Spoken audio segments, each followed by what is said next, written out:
Kasaragod government കോളേജിൽ 2017 ഫെബ്രുവരി 28 ഒരു പ്രശ്നം നടക്കുന്നു. വിദ്യാർത്ഥി സംഘടനകൾ തമ്മിലുള്ള ചെറിയ പ്രശ്നം. പക്ഷേ കാസർഗോട്ടെ പോലീസുകാർ അതിനെ വലിയ തോതിൽ കാണുന്നു. സിഎയുടെ ഉത്തരവും വരുന്നു. ക്യാമ്പസിനകത്തേക്ക് പോലീസുകാർ പ്രിൻസിപ്പാളിന്റെ അനുമതിയില്ലാതെ ഇടിച്ചു കയറുന്നു. അബൂബക്കർ സിദ്ദീഖ് എന്ന MSFന്റെ പ്രവർത്തകനെ അറസ്റ്റ് ചെയ്ത് വാഹനത്തിലിട്ട് കൊണ്ടുപോകുന്നു. ഉടൻ തന്നെ പോലീസ് സ്റ്റേഷനിലെത്തിച്ച് അതിക്രൂരമായ മർദ്ദനത്തിന് ഇരയാക്കുന്നു.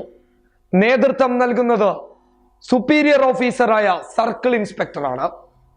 കൂട്ടുനിൽക്കുന്നതോ സ്ഥലത്തെ ASIയും കോൺസ്റ്റബിളും അടങ്ങുന്ന കുറച്ചാളുകൾ തന്നെ. അതിക്രൂരമായി സിദ്ദീഖിനെ മർദ്ദിക്കുന്നതിനിടയിൽ MSFന്റെ നേതാക്കന്മാർ സംഭവം അറിഞ്ഞ് സ്റ്റേഷനിലേക്ക് എത്തുന്നു. വളരെ മാന്യമായി പോലീസ് ഉദ്യോഗസ്ഥരോട് കാര്യങ്ങൾ സംസാരിക്കുന്നു. അബൂബക്കർ സിദ്ദീഖിനെ തങ്ങൾക്ക് കാണണമെന്ന് അവർ അവകാശപ്പെടുന്നു. അതിന് വിട്ടുകൊടുക്കാൻ പോലീസുകാർ തയ്യാറായില്ല. കാരണം പോലീസുകാരുടെ ക്രൂര മർദ്ദനമേറ്റ അബൂബക്കർ സിദ്ദീഖിന് നടക്കാൻ കഴിയാത്ത അവസ്ഥയിൽ എത്തിയിരിക്കുന്നു.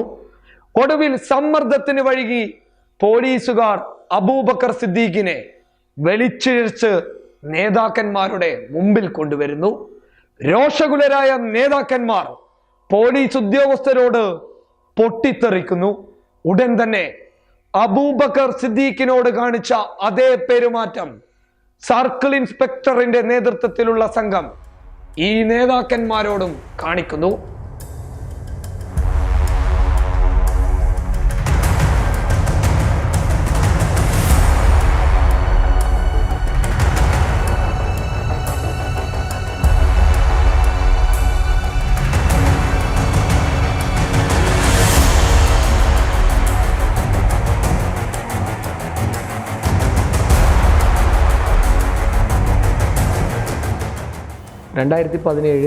ഫെബ്രുവരി 28 കാസർഗോഡ് പോലീസ് സ്റ്റേഷനിൽ ഞങ്ങളുടെ MSFന്റെ പ്രവർത്തകരെ അകാരണമായി കൊണ്ടുപോയുമായി ബന്ധപ്പെട്ട് MSFന്റെ ജില്ലാ പ്രസിഡന്റ് ആബിദ് ആനങ്ങാടിയും നിയോജക മണ്ഡലം പ്രസിഡന്റ് അനസ് ദർത്തോടും പോലീസ് സ്റ്റേഷനിൽ പോവുകയും ആ പോയ സമയത്ത് അവരോട് പോലീസ് തട്ടിക്കയറുകയും CI അബ്ദുറഹീമിൻ്റെ നേതൃത്വത്തിലുള്ള 7ഓളം വരുന്ന പോലീസുകാർ ആബിദിനെയും അനസിനെയും ക്രൂരമായി മർദ്ദിച്ച് ലോക്കപ്പിലിടുന്നൊരു സാഹചര്യമാണ് ഉണ്ടായത്.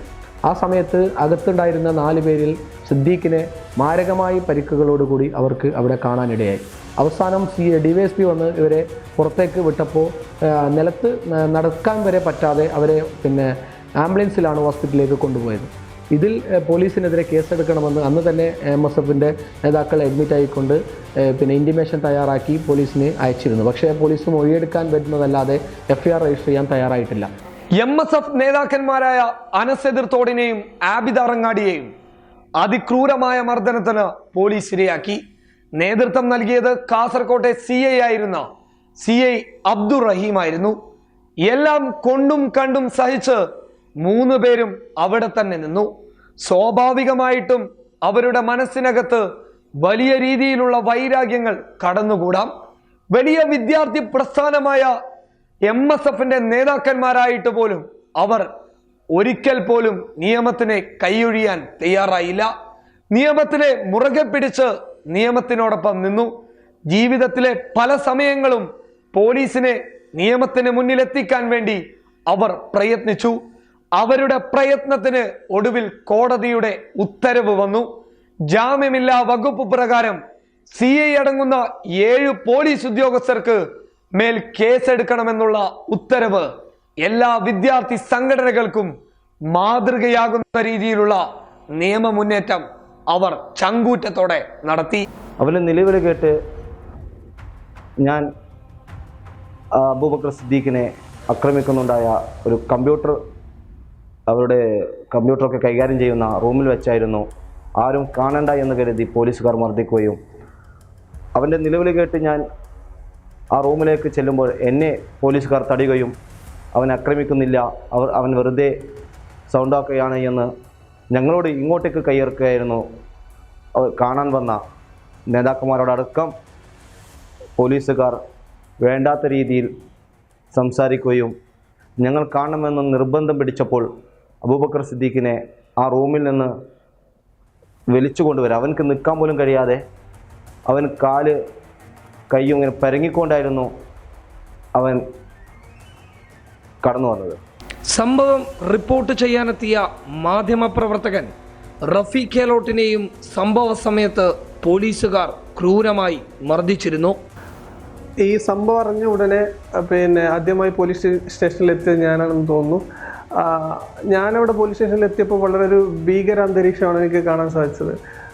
MSF മണ്ഡല ജനറൽ സെക്രട്ടറി നവാസ് കുഞ്ചാറിനെ പുറത്തേക്ക് തള്ളുന്നൊരു കാഴ്ചയാണ് കണ്ടത്. അപ്പോൾ ഞാൻ എന്താണെന്ന് ചോദിക്കാൻ വേണ്ടി, എനിക്കറിയുന്ന പല പോലീസുകാരും ഉണ്ട് അവിടെ, അന്വേഷിക്കാൻ വേണ്ടി പോലീസ് സ്റ്റേഷനിലേക്ക് അകത്തേക്ക് കയറി.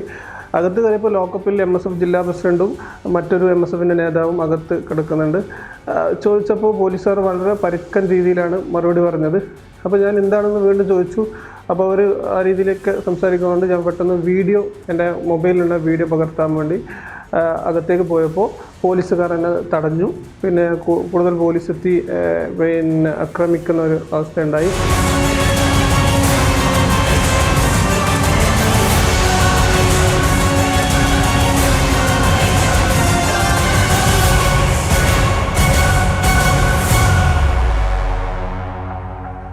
മാതൃകയായ മുന്നേറ്റം എന്ന് തന്നെ വേണം പറയാൻ. ഒരു വിദ്യാർത്ഥിയുടെ മുട്ടുകാല് തല്ലിയൊടിച്ച രീതിയിൽ പോലീസുകാർ നിന്ന് ഞെളിയുമ്പോൾ ഒന്നും ചെയ്യാനാകില്ല നിങ്ങളെ കൊണ്ട് എന്ന് പറയുന്ന ധാർഷ്ട്യ സ്വഭാവത്തിന് മുമ്പിൽ മുട്ടുമടക്കേണ്ടി വന്ന പോലീസുകാർക്ക് മറുപടി കൊടുത്തത് MSFന്റെ വിദ്യാർത്ഥി സംഘടനാ പ്രവർത്തകർ തന്നെയാണ്. അവർക്ക് ഒരു കയ്യടി പൊതുസമൂഹത്തിൽ നിന്ന് ലഭിക്കുക തന്നെ ചെയ്യും. പക്ഷേ അതിനേക്കാളും വലിയ ഒരു പാഠം പോലീസുകാർക്കുണ്ട്. നല്ലവരായിട്ടുള്ള ഒരുപാട് പോലീസ് ഉദ്യോഗസ്ഥർക്ക് ചീത്തപ്പേര് സമ്മാനിക്കുന്ന രീതിയിലുള്ള ഇത്തരത്തിലുള്ള ചെയ്തികൾ അവർക്ക് മേലിൽ വലിയ ഒരു ഭാരമായി തീരുമെന്ന വിശ്വാസം ഇനിയെങ്കിലും പോലീസുകാർക്ക് ഉണ്ടാവുന്നത് നല്ലതാണ്. News desk public Kerala.